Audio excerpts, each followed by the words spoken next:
Hello everyone, welcome back to my channel study toppers by Pooja Suri. आज की video में हम करने वाले हैं क्लास 10th का काफ़ी इंपॉर्टेंट चैप्टर। काफ़ी बच्चों को ये डिफिकल्ट भी लगता है, लेकिन मेरी कोशिश रहेगी कि मैं इस चैप्टर को आपके लिए इतना इजी बना दूं कि आपने कहीं से भी किया हो, कहीं स्कूल से किया हो, कहीं से ट्यूशन से किया हो आपने, या अपने आप से भी तैयार किया हो, लेकिन मैं ऐसे ऐसे तरीके से आपको समझाने वाली हूँ, प्रैक्टिकली भी और बहुत अच्छे अच्छे एग्जाम्पल्स देके। जब आप ये वीडियोस मेरी देख लोगे, एक वीडियो में तो ऑफ कोर्स नहीं कंप्लीट होगा ये चैप्टर, काफी लेंथी और थोड़ा सा डिफिकल्ट भी है। डिफिकल्ट तब तक है जब तक आपने समझा नहीं है अच्छे से। तो मेरी कोशिश रहेगी मैं कॉन्सेप्ट्स को बहुत अच्छे से आपको समझाऊं। जब आपकी ये वीडियोस आप सारी देख लेते हैं तो आपको बिल्कुल भी डाउट नहीं रह जाएगा। ये चैप्टर ना से केवल आपको मार्क्स लाने में हेल्प करने वाला है, बल्कि आप घर में भी आप देखिए इलेक्ट्रिसिटी का यूज होता है। तो हम चैप्टर करने वाले हैं ऑफ कोर्स इलेक्ट्रिसिटी, तो हम डेली लाइफ में भी समझ पाएंगे हमारे घर में जो बिल आता है वो कैसे आता है, पूरी डिटेल में आप जान पाएंगे। तो सबसे पहले अगर आप इस चैनल पर नए हैं तो फटाफट सब्सक्राइब कर लीजिए मेरे चैनल पर, और आप पहले से ही अगर वीडियोस देखते आ रहे हैं तो ज़्यादा से ज़्यादा इसको शेयर करना, लाइक करना ना भूलिए, ताकि जिसके काम की ये वीडियो है उस तक ये वीडियो आसानी से पहुंच सके। तो आप सबका सपोर्ट बहुत ज़रूरी है। तो ज़्यादा ना देर करते हुए मैं स्टार्ट करती हूँ। 10th बोर्ड का काफ़ी इंपॉर्टेंट चैप्टर, और इतने मुश्किल से क्वेश्चन आते हैं, ट्रिकी क्वेश्चन आते हैं, घूम कर आते हैं, लेकिन आप कॉन्सेप्ट समझे होंगे बेसिक, तो फटाफट से आप कर लेंगे। एक ये मैग्नेटिज्म, एक इलेक्ट्रिसिटी, और एक थोड़े लाइट के क्वेश्चंस। ये 3 चैप्टर फिजिक्स के ऐसे हैं जो अगर आपने आगे साइंस लेनी है तो भी आपकी हेल्प करेंगे। और बच्चों को बहुत ज़्यादा दिक्कत आ रही है, मैं देख रही हूँ ज़्यादातर बच्चे ना न्यूमेरिकल्स को रटने की कोशिश कर रहे हैं। तो फिर मैंने इसलिए सोचा है कि ज़्यादातर बच्चों के लिए जो ट्यूशन में मेरे आते हैं, ऑफकोर्स कोचिंग में, वो तो सीख लेते हैं मेरे से, लेकिन कई और बच्चे हैं, मैं सोचती हूँ कि उनको इस तरह से मुझे पढ़ाना चाहिए। तो मैं इस वीडियो के माध्यम से ही कोशिश कर रही हूँ। तो आप सब सपोर्ट कीजिए। तो अब स्टार्ट करते हैं। सबसे पहले तो ना इलेक्ट्रिसिटी को हमें समझना है कि इलेक्ट्रिसिटी इस चैप्टर में हम क्या करने वाले हैं। सिर्फ जो हमारे घरों में बिजली आती है वो नहीं। सबसे पहले इलेक्ट्रिसिटी क्या है, सिर्फ हमारे घरों में ही नहीं यूज होती, इंडस्ट्रीज में भी यूज होती है ऑफ कोर्स। और आप देखिए कि आपने कभी नोट नहीं किया होगा, कल मैं ये चैप्टर छोटे से बच्चे को एक पढ़ा रही थी, 5th-6 के बच्चे को। तो मैंने उसको बोला इलेक्ट्रिसिटी का यूज आप मेरे को बताओ कि इलेक्ट्रिसिटी का कहाँ यूज हो सकता है अगर लाइट चली जाए। तो लाइट चली जाए तो उसने बोला फिर तो कुछ नहीं, मेरा पंखा चलेगा नहीं चलेगा, लाइट जलेगी नहीं चलेगी। मैंने बोला कोई चीज तो है जो लाइट चली जाए फिर भी इलेक्ट्रिसिटी की मदद से या इलेक्ट्रिक चार्जेस की मदद से आप कोई चीज चला सकते हो। तो उस बच्चों को समझ नहीं आई। फिर मैंने उनको बताया जो घर में हम टॉयज यूज करते हैं उसमें सेल डलते हैं, हमारे इलेक्ट्रिक सेल। तो जो सेल होते हैं उसमें क्या होता है, इलेक्ट्रिसिटी ही तो कन्वर्ट हो रही है। हमेशा एनर्जी कन्वर्ट ही तो होती है एक फॉर्म से दूसरी फॉर्म में। एनर्जी को ना हम बना सकते हैं ना हम डिस्ट्रॉय कर सकते हैं, दैट वाई मतलब ना क्रिएट कर सकते हैं ना ही हम डिस्ट्रॉय कर सकते हैं, उसको एक फॉर्म से दूसरी फॉर्म में ट्रांसफॉर्म कर सकते हैं। एग्जांपल देती हूँ इजी लाइफ से अपनी, कि जैसे कि हमारे घर में लाइट जल रही है, इस टाइम रोशनी हो रही है, तो इलेक्ट्रिक एनर्जी हमारी चेंज हो रही है लाइट एनर्जी में, ठीक है। तो जो हमारे टॉयज हैं, हमने कभी नोट किया है कि या हमारे जो वॉच पहनते हैं या हमारे घरों में क्लॉक लगी हुई है, तो उसमें क्या होता है, उसमें सेल डलते हैं ना। एक्चुअली वो केमिकल, उसमें जो केमिकल्स डले होते हैं, केमिकल एनर्जी ट्रांसफॉर्म होती है इलेक्ट्रिक एनर्जी में। आपने ध्यान से देखा होगा प्लस और माइनस वहाँ पे बने होते हैं। तो हम जब सेल को भी सही ऑर्डर में लगाते हैं तभी वो चलते हैं, देखा ना आपने। तो यानी कि वो इलेक्ट्रिक एनर्जी ही होती है। दरअसल वो इलेक्ट्रिक एनर्जी यूज हो रही है किस एनर्जी में, केमिकल इलेक्ट्रिसिटी में। और इलेक्ट्रिक एनर्जी किस में यूज हो रही है, आपकी चीज जो भी टॉय आपका मूव कर रहा है, काइनेटिक एनर्जी, मैकेनिकल एनर्जी में ऑफ कोर्स, या जो भी उससे काम हो रहा है, चाहे हमारे लैंप है चाहे हमारा सोलर सेल है। तो इस तरह से हमारी इलेक्ट्रिसिटी का यूज डेली लाइफ में हम बहुत सारी चीज़ों में कर रहे हैं। हम अपने घर में पानी गर्म कर रहे हैं गीजर में, तो उसमें भी हीटिंग इफेक्ट आ रहा है। तो इलेक्ट्रिसिटी हमें हीटिंग इफेक्ट भी देती है, ये भी हम पढ़ने वाले हैं कि यानी कि हम बिजली की मदद से चीज़ों को गर्म भी कर सकते हैं। लेकिन ये कैसे हो पा रहा है, क्या आपके मन में कभी क्यूरियोसिटी नहीं होती कि ये कैसे हो रहा है, बिजली जल रही है, कभी तो चीज़ गर्म हो रही है, और फैन है या कोई और चीज़ें हैं वो तो हमारे को हवा दे रही हैं, ठीक है, या कोई लाइट दे रही है चीज़। तो कैसे ये सब पॉसिबल हो पा रहा है, क्या चीज़ है, क्या सब में सेम इलेक्ट्रिसिटी दौड़ रही है। या हमारे को हम देखते हैं कि एसी घर में हमारे लगा होता है, उसकी वायर इतनी मोटी क्यों है, कई चीज़ों की वायर इतनी पतली क्यों होती है। सब चीज़ों के डाउट्स, सिर्फ मार्क्स नहीं, मार्क्स तो आपके आएंगे ही जब आप समझेंगे अच्छे से, सिर्फ मार्क्स ही नहीं आएंगे, क्वेश्चंस ही नहीं आएंगे, आपके दिमाग में बहुत सारे क्वेश्चंस जो हैं, पक्की बात है वो काफ़ी सारे क्वेश्चंस जो हैं, लगभग मेरी कोशिश रहेगी सबकी क्वेरी में आपकी मतलब कंप्लीट हो जाए। लेकिन फिर भी अगर आपको लगे कुछ रह जाता है आपके माइंड में तो आप मुझे कमेंट सेक्शन में बता सकते हैं जाकर, ठीक है।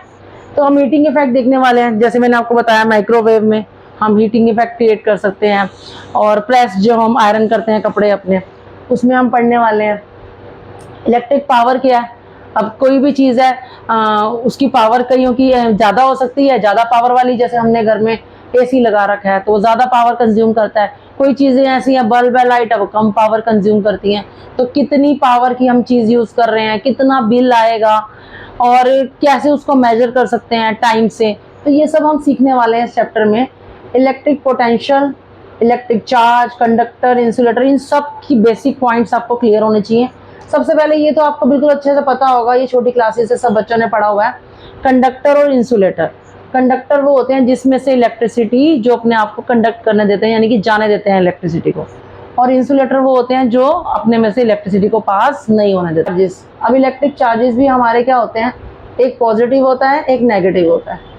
पॉजिटिव चार्ज और नेगेटिव चार्ज, सबसे पहले हमें पता होना चाहिए ये जो अपोजिट चार्जेस हैं, पॉजिटिव चार्ज और नेगेटिव चार्ज, हमेशा अपोजिट चार्जेस एक दूसरे को अट्रैक्ट करते हैं, यानी कि अपोजिट चार्जेस एक दूसरे को अट्रैक्ट करने वाले हैं।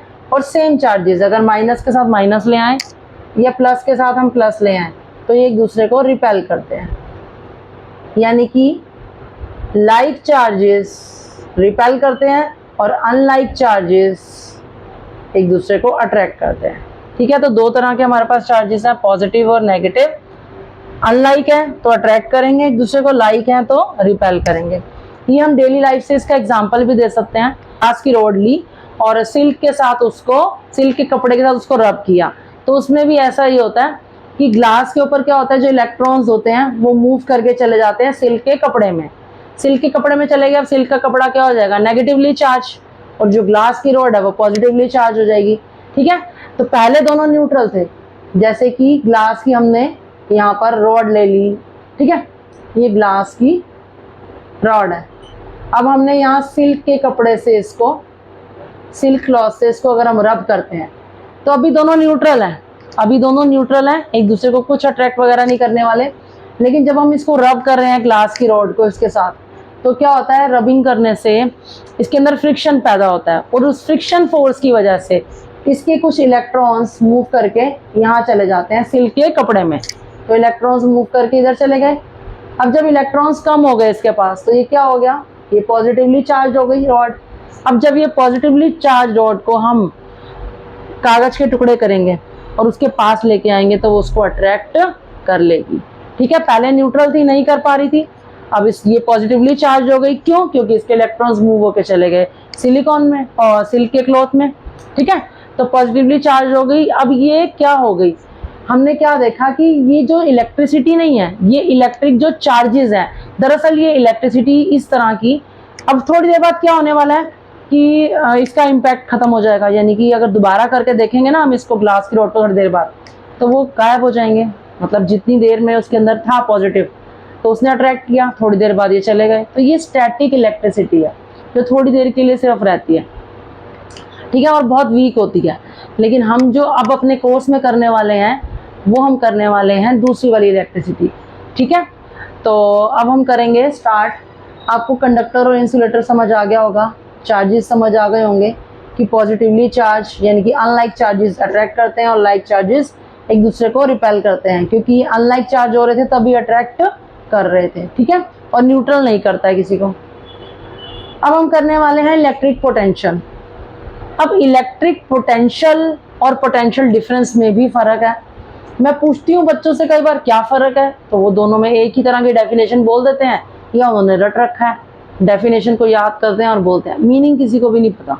ज़्यादातर बच्चों को मैंने देखा है स्कूल में कोई डीप मीनिंग अच्छे से नहीं करवाया जाता, ताकि वो समझ नहीं पाते, जिससे कि वो क्वेश्चंस को आगे अटेम्प्ट नहीं कर पाते और रट्टे मारते हैं। ठीक है, तो मैं आपको बताती हूँ, पहले इसको रब कर लेती हूँ। क्या है, मान लो कि आपका ये इलेक्ट्रिक सर्किट है, पूरा प्रॉपर नहीं बना रही मैं, एक रफ बना रही हूँ, आपको आइडिया दे रही हूँ इलेक्ट्रिक पोटेंशियल समझाने के लिए। क्या है कि जैसे एक पॉइंट पे आपको इलेक्ट्रिक पोटेंशियल निकालना है, एक इलेक्ट्रिक सर्किट में आपको एक पॉइंट पे इलेक्ट्रिक पोटेंशियल निकालना है, कितना है, तो जितना आप काम करेंगे वर्क डन, ये वर्क डन पे डिपेंड करने वाला है। जितना आप काम करेंगे, आपके पास एक यूनिट एक यूनिट चार्ज है आपके पास, एक यूनिट चार्ज है, उस एक यूनिट चार्ज आप कितना काम कराएंगे इन्फिनिटी से लेकर इन्फिनिटी से उस पॉइंट तक लाने में। एक यूनिट चार्ज को इन्फिनिटी से उस पॉइंट तक लाने में आपको जितना काम करवाना पड़ा वो आपका इलेक्ट्रिक पोटेंशियल है। यानी कि इलेक्ट्रिक सर्किट में एक पॉइंट पे आपको एक यूनिट चार्जेस को लेके आना है। जैसे कि आपकी मम्मी आपको कोई काम सौंपे कि आपको अपनी बहन को उस घर से या कहीं किसी के घर से या स्कूल से लेकर आना है, तो आप कहोगे ना मैं थक गया, मैंने इतना काम किया, मैं अभी लेके आया, पहले वहाँ से लेके आया, फिर बाजार से सामान लेके आया। तो इस तरह से इन्फिनिटी से इन्फिनिटी, क्योंकि अभी डिफाइन नहीं है कितना ही हो सकता है, तो इन्फिनिटी से इस एक पॉइंट पे, क्योंकि जिस पॉइंट पे आप पोटेंशियल डिफरेंस चाहते हैं उस एक पॉइंट पे इन्फिनिटी से एक यूनिट चार्ज को लाने में आपको जो वर्क डन मिलेगा, मतलब जो आपको वर्क डन करना पड़ेगा, उसी को हम इलेक्ट्रिक पोटेंशियल कहते हैं। ठीक है, पहले तो आपको ये समझ आया। इलेक्ट्रिक पोटेंशियल और पोटेंशियल डिफरेंस में दोनों में फ़र्क है, पोटेंशियल डिफरेंस में फ़र्क है।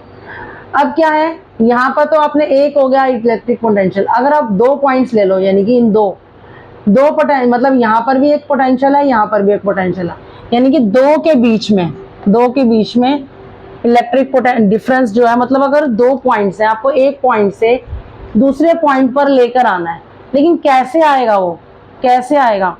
तो क्या है कि जो डिफरेंस रहेगा हमेशा हायर से, हमेशा साइंस हमें क्या कहती है, हायर से लोअर में ट्रांसफॉर्म होता है। ठीक है, जैसे कि हायर कंसंट्रेशन जहाँ पे होगा वहाँ से लोअर कंसंट्रेशन में हमेशा मूवमेंट होती है। आपने 9th में भी पढ़ा होगा और छोटी क्लासेस में भी पढ़ा होगा कि अगर कहीं पे वाटर का लेवल ज़्यादा है और कहीं पे कम है तो मेरा हमेशा हायर कंसंट्रेशन से लोअर में होता है। आप पत्तियों में भी देखते हैं, बाहर अगर एक हवा या ज़्यादा हो जाता है लेवल किसी चीज़ का और अंदर कम है पत्ती के, तो मूवमेंट इस साइड होगी, बाहर से पत्ती की तरफ।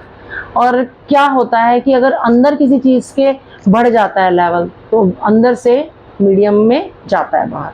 तो that's why high concentration to lower आपको याद रखना है। ठीक है, अब क्या है, हम हमारे पोटेंशियल डिफरेंस में भी यही है कि कहीं अगर ज़्यादा है वर्क डन और कहीं अगर आपका इलेक्ट्रिक पोटेंशियल कम है, यानी कि ज़्यादा से कम में मूवमेंट होगी, तो एक पॉइंट से दूसरे पॉइंट में जाने में जो आपका वर्क डन लगेगा, यानी कि वर्क डन और कितने चार्जेस, हमेशा 1 यूनिट तो जाएंगे नहीं, कितने चार्जेस आपके जा रहे हैं, यानी कि टोटल आपने कितना वर्क डन किया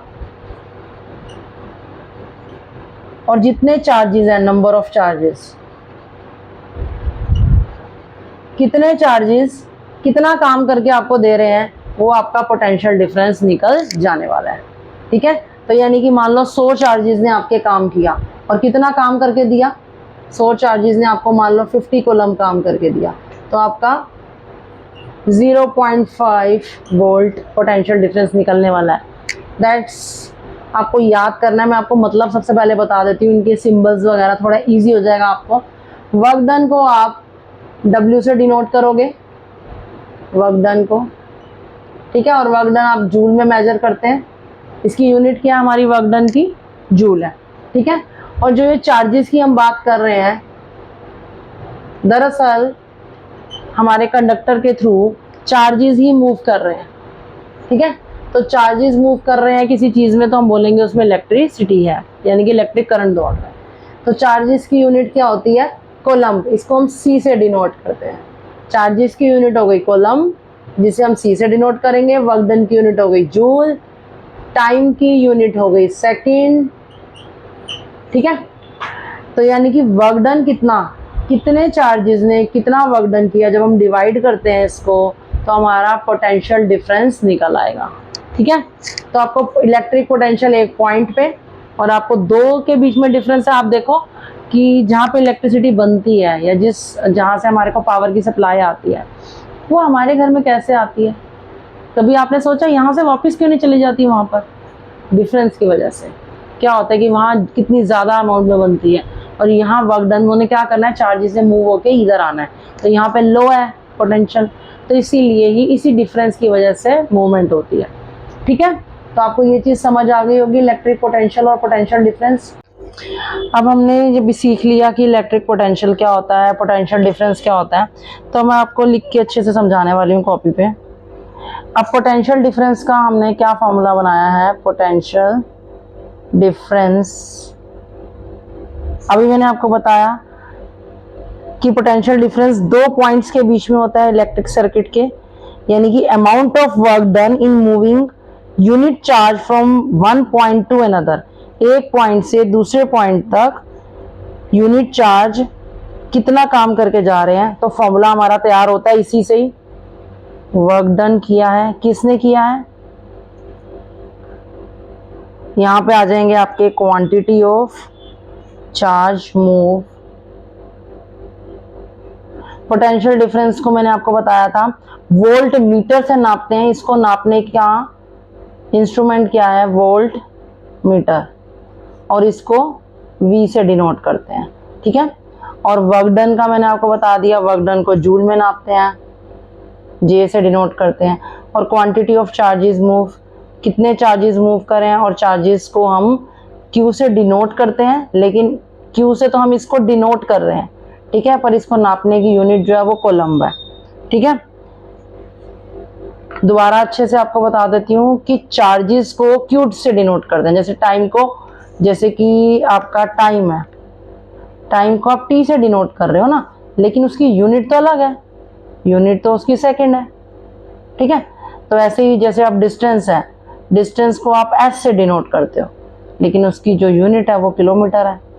तो इसी तरह से जो चार्जेस हैं, चार्जेस को आप Q से डिनोट करने वाले हो, और उसको नापते किस में है, उसको कॉलम में नापते हैं, ठीक है। कॉलम को C से आप रिप्रेजेंट कर सकते हो, और पूरा अगर आप कॉलम लिखना चाहते हो तो हो गई आपका कॉलम, ठीक है, लेकिन आप रिप्रेजेंट सिंबल्स में ही करते हो।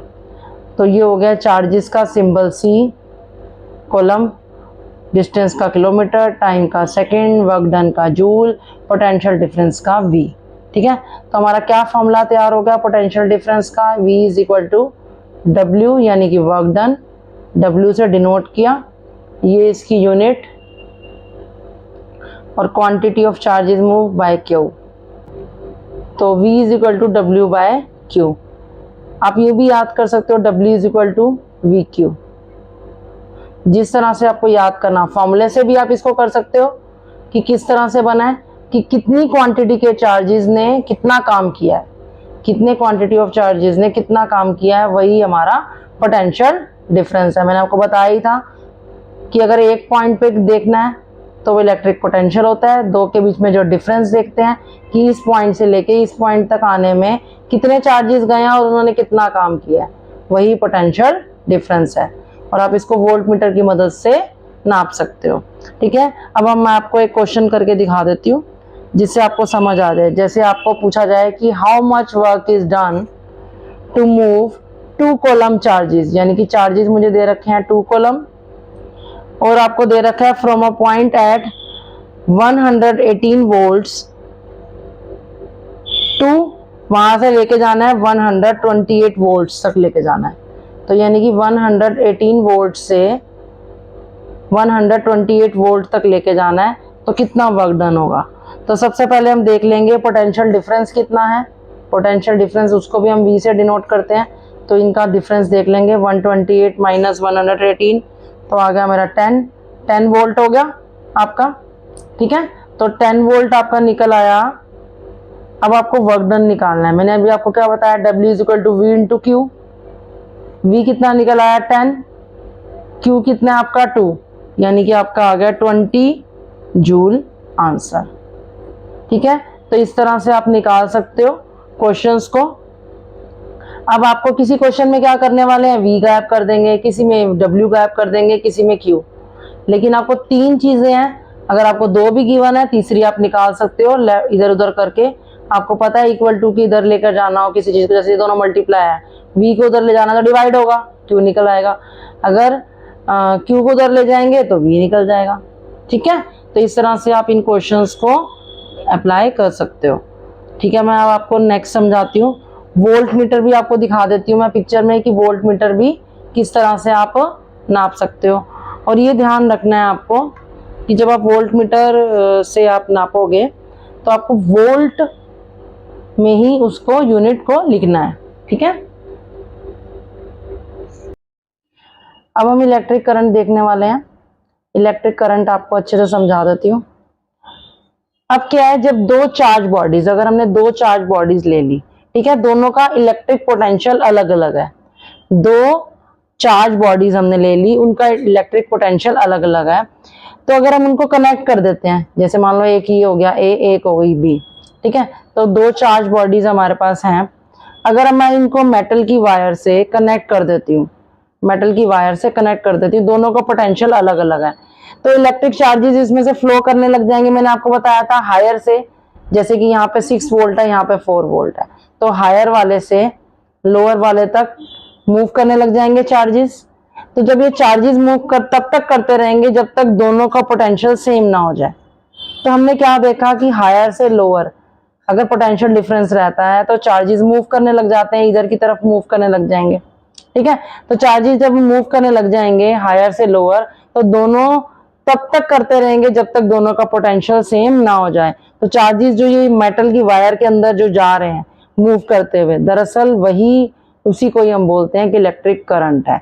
दैट मीन्स क्या हो गया, it is the potential difference between the ends of wire. तो वायर के दोनों एंड्स पर, वायर के दोनों एंड्स पर जो पोटेंशियल डिफरेंस है, दरअसल वही इलेक्ट्रिक चार्जेस को मूव कराता है, यानी कि करंट को मूव कराता है, और वो वायर के थ्रू फ्लो करते हैं, ठीक है।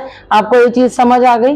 तो इलेक्ट्रिक करंट क्या होगा, फ्लो ऑफ दरअसल electric charges in a conductor such as metal की वायर, जैसे कि हमारी तार, ठीक है। तो अब इसी से ही हमारा फॉर्मूला रेडी होने वाला है इलेक्ट्रिक करंट का। हमने क्या बोला, चार्जेस मूव करते हैं, लेकिन पर यूनिट टाइम, कितने टाइम में, रेट ऑफ, तो यानी कि उसी रेट को, रेट ऑफ इलेक्ट्रिक चार्जेस, यानी कि किस रेट पर कितने टाइम में चार्जेस फ्लो करके जा रहे हैं। चार्जेस फ्लो तो कर रहे हैं, यानी कि कितनी देर में ये मामला हो रहा है कि ये बराबर हो जाए, तो यानी कि चार्जेस फ्लो कर कितनी देर तक कर रहे हैं, तो उसी को ही इलेक्ट्रिक करंट कहते हैं, ठीक है। तो हमारा फॉर्मूला तैयार हो गया। इलेक्ट्रिक करंट की यूनिट क्या हो गई हमारी, इसको आई से इलेक्ट्रिक करंट को हमने डिनोट कर दिया, इलेक्ट्रिक करंट को, और इसकी यूनिट क्या हो गई, एम्पियर, यानी कि हम इलेक्ट्रिक करंट को किस में नापते हैं, एम्पियर में, और ए से डिनोट करते हैं। ये तो मैंने थोड़ी देर पहले ही आपको बताया, ये चार्जेस हैं, कॉलम में नापते हैं इसको, टाइम है इसको सेकंड में। तो हमारा क्या फॉर्मूला तैयार हो गया, 1 एम्पियर इज इक्वल टू, ये हमारा कॉलम में होता है, ये हमारा सेकंड में हो गया।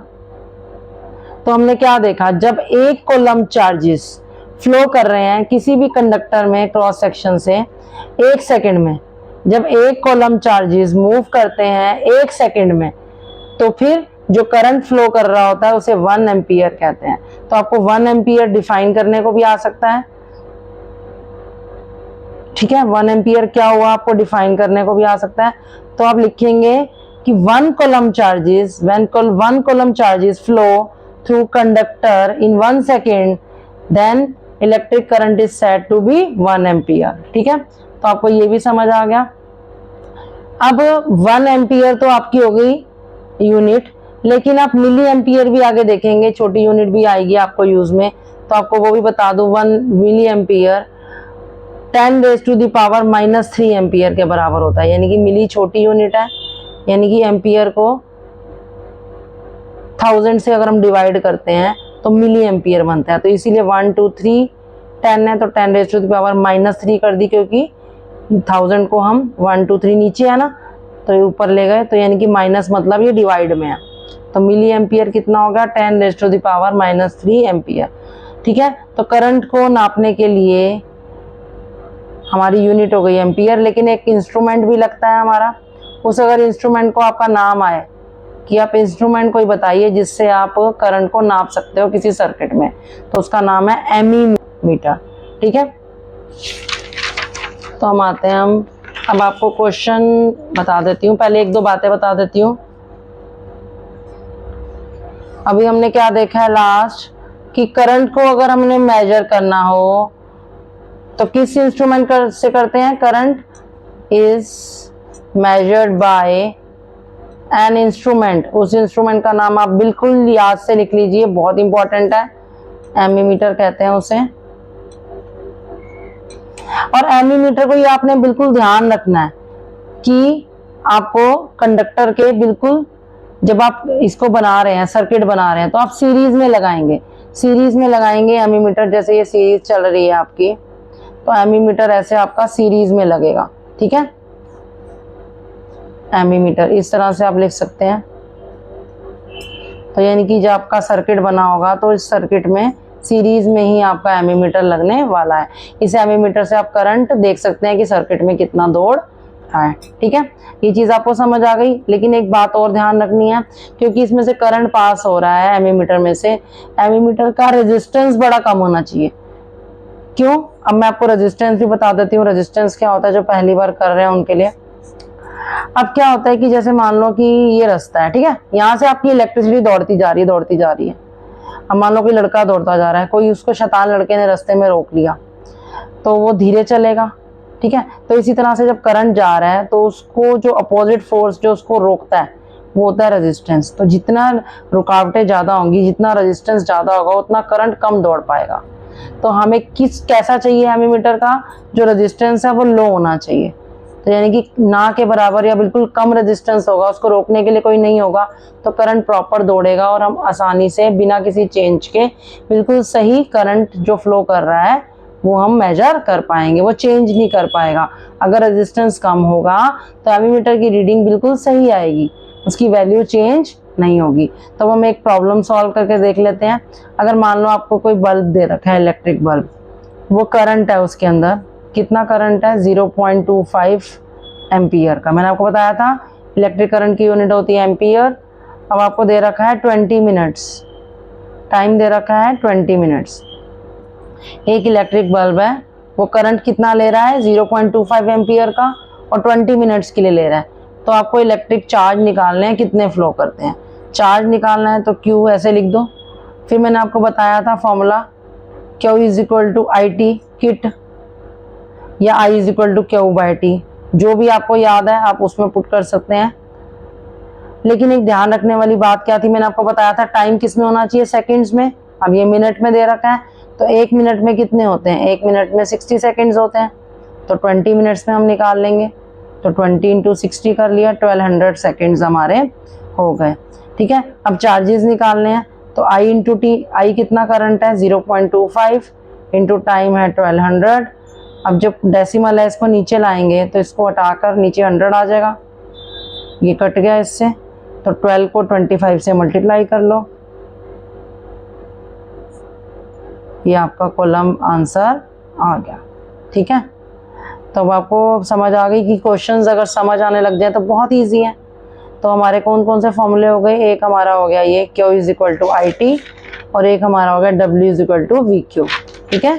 तो ये 2 फॉर्मूले हो गए, काफ़ी इंपॉर्टेंट है। अब चलते हैं आगे। इलेक्ट्रिक करंट है, पहले आप उसकी डायरेक्शन भी सीख लीजिए, ये बहुत इंपॉर्टेंट चीज़ है। इलेक्ट्रिक करंट की आपको डायरेक्शन पता होनी बहुत ज़्यादा ज़रूरी है। पहले क्या हुआ था, जब इलेक्ट्रिसिटी की खोज हुई थी बहुत साल पहले, तो 2 चार्जेस ही थे, पॉजिटिव और नेगेटिव। लेकिन जो पॉजिटिव चार्ज थे और नेगेटिव चार्ज थे, लेकिन इलेक्ट्रॉन की उस टाइम खोज नहीं हुई थी। तो इलेक्ट्रिक करंट को ऐसा कंसीडर कर लिया गया कि उसमें ना पॉजिटिव चार्ज ही खाली फ्लो होते हैं, ठीक है। तो जो डायरेक्शन थी पॉजिटिव चार्जेस की, उसी को ले लिया इलेक्ट्रिक करंट की डायरेक्शन। तो जो कन्वेंशनल मतलब पुराने तरीके का, जो प्राचीन तरीका है हमारा पुराना, तो जो कन्वेंशनल डायरेक्शन है इलेक्ट्रिक करंट की, वो पॉजिटिव टर्मिनल से ही मानी गई है। यानी कि सेल और बैटरी जो आप यूज करते हो, पॉजिटिव टर्मिनल से वो मानते हैं कि नेगेटिव की तरफ जाती है, ठीक है। तो आउटर सर्किट में, लेकिन जो हमारे सर्किट डायग्राम्स हैं उसमें जो ये एरोज लगाते हैं वो हमारे पॉजिटिव टर्मिनल में लगाते हैं, वो जा रहे हैं towards the negative, to show करने के लिए कन्वेंशनल करंट को। लेकिन एक्चुअली में क्या होता है, एक्चुअली में होता अलग है। एक्चुअल जो फ्लो है इलेक्ट्रॉन्स का होता है। एक्चुअली में हमें क्या पता है, एक्चुअली में इलेक्ट्रॉन्स ही फ्लो होके जाते हैं, यानी कि इलेक्ट्रिक करंट नेगेटिव से पॉजिटिव की तरफ जाना चाहिए, यानी कि जो कि अपोजिट है ये बात। तो हमने क्या देखा है, कन्वेंशनली पॉजिटिव टू नेगेटिव हम करते आए हैं। क्यों? उस टाइम इलेक्ट्रॉन की खोज नहीं हुई थी, तो पॉजिटिव टर्मिनल को ये मान लिया कि यहीं से फ्लो होते होंगे। लेकिन एक्चुअली में क्या होता है, इलेक्ट्रॉन्स जो है नेगेटिव से पॉजिटिव फ्लो करते हैं। ठीक है, तो हमारा कन्वेंशनल वे हो गया पॉजिटिव टू नेगेटिव, लेकिन हाँ एक्चुअल वे कौन सा हो गया, नेगेटिव टू पॉजिटिव। ठीक है, अब हम क्या करने वाले हैं कि सिंबल्स, एक ना आपको बुक के अंदर सिंबल्स भी होंगे, आप फोटो खींच सकते हो, मैं आपको सिंबल्स भी बता देती हूँ कि हर एक चीज के लिए कौन सा सिंबल है। जैसे कि आपको सेल को डिनोट करना है, आपको सिंबल्स भी पता होना चाहिए इस चैप्टर को करने के लिए। जैसे कि सेल को डिनोट करना है, तो ये ध्यान रखना है आपने, एक थोड़ा मोटा बनानी है, एक थोड़ी सी पतली बनाकर इस तरह से ऐसे लाइन डाल दो, ये सेल का सिंबल हो जाएगा। एक बड़ी लाइन, एक छोटी और थोड़ी मोटी सी, तो जो छोटी और मोटी है उसमें नेगेटिव लिख दोगे आप, और जो लंबी वाली है उसको पॉजिटिव लिख दोगे, तो ये सेल का आपका सिंबल बन जाएगा। अब ये एक सेल का सिंबल है जो आप यूज करने वाले हो बनाने के लिए, अपने सर्किट डायग्राम्स आपके आएंगे। ठीक है, और बैटरी बनाने के लिए, अब बैटरी में क्या, 2 या 2 से ज्यादा अगर सेल हो तो वो बैटरी होती है। तो आपको क्या करना है, पहले लंबा, फिर छोटा, थोड़ा मोटा सा, फिर लंबा, फिर थोड़ा छोटा सा। तो इस तरह से आप 2 या 3 बना सकते हो, जितनी आपको चाहिए। ठीक है, और बीच में इनको ऐसे ज्वाइन करवा देना, इसके साथ इसके साथ ऐसे, और इधर से। ठीक है, ध्यान क्या रखना है, लंबी वाली लाइन के साथ आपको पॉजिटिव चार्ज लगाना है, छोटी और मोटी के साथ आपको नेगेटिव चार्ज लगाना है। तो ये हमारा हो जाएगा बैटरी का सिंबल। ठीक है, और आपको कनेक्टिंग वायर्स के लिए सिंपल ऐसे लाइन डालनी है, तो ये आपका हो जाएगा कनेक्टिंग वायर्स के लिए। जो भी आप तारों का यूज करेंगे वायर्स का डायग्राम बनाते वक्त, तो आपकी कनेक्टिंग वायर्स ऐसे सिंपल सी हो गई। ठीक है, फिर है आपका वायर में अगर कोई ज्वाइंट है, तो अगर वायर में ज्वाइंट है तो ऐसे आपको ऐसे ज्वाइंट सा बना देना है बीच में, तो ये हो गया आपका वायर का ज्वाइंट। ठीक है, अब है अगर वायर आपकी क्रॉस कर रही है बिना किसी, विदाउट कांटेक्ट के, वायर क्रॉसिंग आपको बनानी है, तो आप किस तरह से बनाएंगे, इस तरह से, ये आपका सिंबल हो जाएगा। यानी कि वायर क्रॉसिंग कर रही है बिना किसी कांटेक्ट के, विदाउट कांटेक्ट। ठीक है, आगे हम रेजिस्टेंस भी करने वाले हैं। मैंने आपको बताया था ना, रेजिस्टेंस और इलेक्ट्रिसिटी का उल्टा रिलेशन है। अगर ज़्यादा रेजिस्टेंस होगा तो कम इलेक्ट्रिसिटी, कम रेजिस्टेंस होगा तो ज़्यादा इलेक्ट्रिसिटी। तो इस तरह से आपको, तो ये बना सकते हैं हम रेजिस्टेंस का। ठीक है, तो ये हो गया आपका फिक्स्ड रेजिस्टेंस, या रेजिस्टेंस हो गया फिक्स्ड रेजिस्टेंस। ठीक है, अब हो गया हमारा, एक आता है आपका वेरिएबल रेजिस्टेंस। वेरिएबल रेजिस्टेंस के लिए आप क्या करने वाले हैं, यूं बनाकर, जैसे आप बनाएंगे ये यूं बनाकर ना, जैसे आप ऊपर एक एरो सा बना दीजिए, तो ये हो गया हमारा वेरिएबल रेजिस्टेंस, या फिर जिसे हम रियोस्टेट भी बोलते हैं, रियोस्टेट। ठीक है, तो इस तरह से ये सिंबल्स आप समझ लीजिए अच्छे से, जो इम्पोर्टेंट है। अब आपको एमीमीटर का सिंबल भी आना चाहिए बनाना, जो मैंने आपको बताया था ना, सीरीज में लगता है करंट को नापने के लिए। लेकिन बच्चे क्या करते हैं, इसमें वो प्लस माइनस लगाते ही नहीं है। आप इधर लेफ्ट साइड पे प्लस और राइट साइड पे आप माइनस बना दीजिए। ठीक है, ऐसे ही आपको वोल्ट मीटर भी बनाना है। वोल्ट मीटर में भी आप क्या कीजिए, वही इधर प्लस इधर माइनस। ठीक है, अब क्या है, स्विच बनाने हैं आपको। अगर आपको स्विच बनाना है ओपन वाला, तो आप ऐसे खुला दिखाएंगे। ठीक है, समझ लो ऐसे माचिस की तीलियां सी बना दी आपने 2, और ऐसे ऐसे खुला दिखा दिया, तो ये ओपन स्विच है।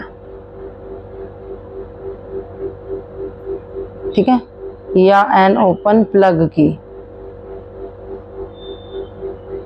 यूं भी बना सकते हैं। ठीक है, अब अगर आपको क्लोज्ड बनाना है, इस तरह से भी बना सकते हैं और इस तरह से भी बना सकते हैं, ओपन स्विच या ओपन प्लग की। अगर आपको क्लोज्ड वाला बनाना है, क्लोज्ड स्विच या क्लोज्ड प्लग की, तो कैसे बनाएंगे देखिए। मैंने आपको कहा था ना, माचिस की तीलियां तो आप बना ही दो और फिर आप इसको यहीं से बंद सा बना दो कि ये बंद हो रही है। जो तीली खुली हुई थी वो यहाँ के बंद हो गई, तो ये बंद वाला बन जाएगा। और इसमें भी जो आप ऐसे ओपन वाला है उसके बीच में बिंदी सी बना दोगे मोटी सी, तो ये क्लोज्ड वाला बन जाएगा।